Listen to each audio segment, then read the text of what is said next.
Hello, friends, and happy Halloween and blessed Samhain. We're your hosts, Megan and Shannon. We're the Scorpio sisters, and we are so excited to welcome you into the very first podcast from the Metaphysical Apothecary. I was raised by a historian. I am a trained historian myself, and I'm also a scholar of storytelling, English literature, and anything metaphysical. So I am extremely excited to be here to be sharing some of our knowledge with you. And my fellow Scorpio sister, Shannon. Hi all, this is Shannon. I've been practicing witchcraft and studying witchery in general and magic for about 21 years now. I am a librarian and a deep diver of the mystical and the arcane, mainly because it fascinates me and it's dark and mysterious and taboo. Taboo's always fun. Oh yeah. As human beings, we love anything that's taboo. We're fascinated by it. Mm-hmm. And more so as a Scorpio, because we just want to know all the secrets. Exactly. Why is it forbidden? Why can't we understand it? Why can't we practice it? Why do we have to label it as different or bad? Because it's powerful. Exactly. And that's one of the reasons that we chose dark magic and black magic as the main subjects for this first podcast. Dark magic and black magic, when they're being discussed, usually conjure up images of pentacles drawn in blood on the ground, animal sacrifice, people gathered in the woods doing all sorts of violent and malevolent things to bring forth entities that are not of this world and are only here to do harm and damage. When Shannon and I were talking about what we wanted to do for this first episode, we decided, why not just hit the taboo on the head right away? Let's just plow right in there, right?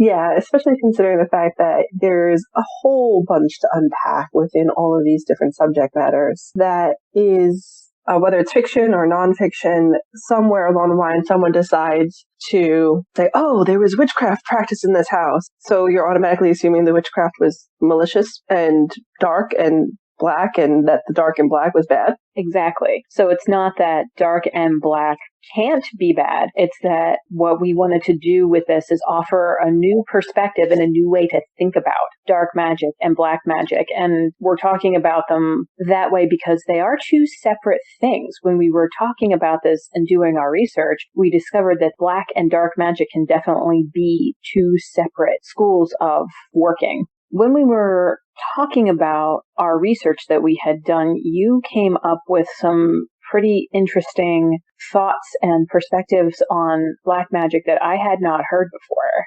Research for black magic is there's a historical context that started out as misunderstanding from those on the outside, labeling it as dark and black and mostly black arts and the black magic. That was eventually adapted to mean those who practice for selfish or power-hungry reasons. Okay. So it started out as a general term. A lot of the times you hear people arguing about black magic and, light magic and how magic is just magic because it's just energy. Right. And it's all about a witch's intentions, which is very true. It's about the practitioner's intentions more than anything else. Yes, that's what makes magic good or bad. Yeah, that's what causes the magic to do one or the other. Exactly. Black magic has been seen during the labeling of good and evil. Everything evil ends up being black or dressed in black or has some kind of connection to black. But you also have this sense of power that you're not allowed to touch because that taints you in some way, shape, or form. Okay. There's one particular article talk about black magic and white magic as anything below the frequency of earth plane is black magic. Anything above the plane is white magic. Okay. We are on the plane of existence that is earth. Okay. Anything that vibrates lower than the earth plane is black magic. Okay. And frequency above is white magic. So in the thought process of the author of this article, they're talking about magical energy as coming from different dimensions. So dimensions 1 and 2 are dark magic, and then anything 4 and above would be white magic. Yes. What did your research reveal about the frequency and how that can be used in the light spectrum? Black magic is the absorption of all light frequencies, all electromagnetic frequencies, since it absorbs it all, and we can't pick out any one. Not with our eyes, anyway. Not with our eyes. White magic is the projection of all the colors and the light frequencies that we can perceive. Okay. So white magic really has to do with projection and reflection of something. Okay. Whereas the black magic is the bag of holding, as we termed it in our notes. Mm-hmm. You're reaching into something and using whatever you pull out to your intention, whatever your intention is, whatever your will is at that point in time. So the blackness, the black neutral or color, however you want to term it, contains all possible vibrations for us to choose from when we're casting or working. So we can dip into that and separate the exact vibration that we need because they're all there. They're all available. Yes. Okay. So how do you use white magic? How do you pull the vibration? You don't pull the vibration. You have to find it in yourself and reflect it, project it. Okay. There's no pulling involved with white magic. You don't pull a reflection from a mirror. Okay. You just are reflected in the mirror. The mirror naturally acts as that material that reflects back at the world. You reflect confidence back at the world as long as you're vibrating at that frequency and you choose to vibrate at that frequency. Okay. That makes sense. Black magic is what you pull. Okay. That's what you pull up from the void. That's what you pull out of your bag of holding. When I use black magic, I pull up from it information, whether it's a request for information, as in I need new information because I'm bored. I need new information about this subject because I'm curious. I need new information about this because of whatever reason comes to mind. Okay. I will reach into the void during a working, whether it's meditative working or a ritualized working, and pull up a frequency that will allow that information to come to me as I can perceive it. So that's where a lot of the informational downloads and personal gnosis come from when you're in the state to receive those things. For me, yes. Okay. That's definitely where it comes from. I intentionally work with black magic in order to receive and be given that information. Okay. So what are some of the ways that these two types of magic can be accessed? What kinds of tools do you use or could our audience use to develop a stronger connection with them? For black magic, anything that's black candle, a black mirror, obsidian, a black obsidian mirror, because you're staring into something that is the void itself. Mm-hmm. A black bowl when you pour water into it, that'd be great because that's another ancient understanding of what the void is. Yep. A black pool of chaos of water. Mm-hmm. So if you can tap into black magic by using the black colors, that would be a great help in working with that particular energy source. Okay. White magic, you use white colors that will help you associate and correlate with the white energy, but also mirrors. Okay. Regular mirrors. Regular mirrors. So that way you can just sit in front of the mirror and decide what you want to project to the world. And mirror magic, it's so powerful in terms of projection, and usually mirrors are also associated with water magic, but water is in and of itself a reflective mirror. Water is amazing because it's associated with both black magic and white magic. That's true. It's extremely versatile. Being a water witch myself, I've generally only used water in black magic, but I might have to dip my toes, so to speak, into some white magic in the water world. I think air magic has a very similar quality as well, where it also can be associated with either blackness of the void of space. Right. You only see the results of air. Mm-hmm. So in a way, it's related to black magic since you can't see the individual frequencies in the black magic void. Right. You can only see the results. But at the same time, air is very weight-wise, very light. Mm-hmm. And it does project a frequency that is cold because it's a cold wind. It's bringing you a cold wind. It's projecting the cold wind. It itself is not cold. It does not feel cold. But it projects that energy. Or it's warm wind because you happen to be in a tropical ocean setting. And it's projecting that warmth from the sun. Yeah. Magic with earth, that you could work with as well. Working with fire with black magic is a little harder. Yeah, I was thinking with earth in terms of dark magic. Obviously, you have the soil and the roots, and that's where things grow down into, and that's where they dig in and find their nourishment. but at the surface, it absorbs the light and it reflects it in the form of living bodies and fruiting bodies and things with leaves and it's not even reflecting back all of it. White magic reflects all of the frequencies back. It's only reflecting the green frequencies or the frequencies of the flower. Corn and wheat will reflect back that yellow color. So it's limited. So it's really limited by what you can visualize and what you can associate and correlate with. Right, exactly. Well, when you were talking about fire, as you said, it would be difficult to do black magic with fire.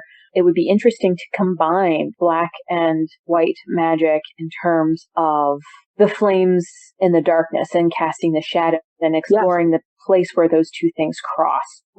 That would make a very powerful working that is not going to fight each other. Right, because it's a blending. So in terms of dark magic versus black magic, if we're separating them out, the difference between the two is that black magic, as Shannon laid out neatly for us, is mainly associated with light spectrum, whereas dark magic is mainly associated with the timing for when you're doing the workings.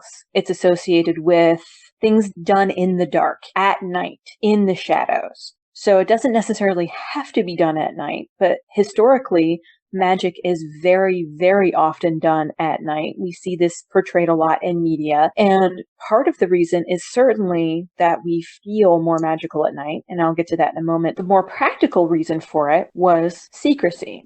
Either the working needed to be secret for it to be more powerful, or on a very, very practical level, witchcraft for much of human history was frowned upon, or it was viewed as something that was evil and outside the laws of nature and was actually very, very dangerous to practice, which I think everyone is fairly familiar with. Things like the burning times and the Inquisition, those dark periods in history when witches and witches alike were tortured. The more esoteric reason why so many of us are attracted to practicing magic in the dark is because it brings clarity. The witching hour is between about 2 a.m. and 4:30 a.m. Most of us aren't awake during that time. So between 2 a.m. and 4:30 a.m., if you've been up during that time recently, it is the darkest and quietest time of the night. It provides the backdrop to really hear your thoughts and express your intentions very clearly. It's also less likely that your workings are going to be interrupted if you're doing them at night when the rest of the world is asleep. So this makes building energy much easier, both in terms of being able to clearly channel the vibration that you're going for and having the safety and security of knowing that your working is going to go smoothly and not be interrupted. The dark also allows us to more easily see celestial bodies. The moon is very, very special to many of us. Constellations, planets, even galaxies that we might want to reach out to in the dark. So creating the visual connection with these entities helps us to draw on their energy more easily. For instance, if you have a very close connection with the goddess, Venus is literally the brightest entity in the sky during certain parts of the year. So connecting with her at night when she's bright and shining and you can see her and feel her light on your face would be transcendent, I think. I don't personally work with Venus, but anyone who works with Venus or Aphrodite energy might want to give that a try if you haven't already. Venus is a very important celestial body I can engage with. How does working with her at night, how does that affect your connection? In a way for self-love. Okay. So she's my deity that I go to express and better value myself, my confidence, my body, in any way, shape, or form. Okay. Or the starlight, the planet light. I am able to sit down and have a conversation with myself via the planet, etheric energy, and figure out, well, why was I not appreciating this aspect of myself? Why was I not loving this particular piece of myself? And better able to understand my astrological Venus as well by looking at her and following her across the sky whenever possible. That sounds very powerful. As an archetypal divine energy, She is very powerful. She, as a star and as an energy, again, Friday being the day associated with Venus. I associate with her that way. That doesn't mean everyone does. Right. Some people do associate with her as the goddess of love, and they're looking for romance. Right. Yeah. Okay. And so they could probably do something very along the same lines, or work with a spell on a Friday when they're staring up at Venus during a Friday night. And well, and that brings us to a discussion about dark deities and deities that you might worship in the dark. Before, I wouldn't have necessarily considered Aphrodite to be a dark goddess, but it seems by this definition we could definitely place her in that category. You can only see the planet Venus at twilight, whether it's at the beginning twilight, the dawn twilight, the evening twilight, and all throughout the night. Okay. Otherwise, her light is outshined by the light of the sun. That works well as both literal and metaphorical. The only time you can see her, that she shines brightest in the dark. Usually right before the sun rises or right after the sun sets. Okay. That's why she was once upon a time called the evening star or the morning star. Right, which is where the term Lucifer actually comes from. But that's a subject for a different time. So that about wraps up this first podcast. We want to thank all of you so much for being here, and we hope that you will join us next time for the next installment. Follow us on Instagram, Facebook, and Pinterest to find out more about what we do. If there's anything you would like us to touch upon, talk about in our podcast, or maybe on an article, let us know in the comments on our various sites, and we'll see when and how we can address that. Yes, we're excited to know what you guys think. Thanks again, everyone, and we hope that you have a happy Halloween and a blessed Samhain. Happy Halloween, blessed Samhain, everyone.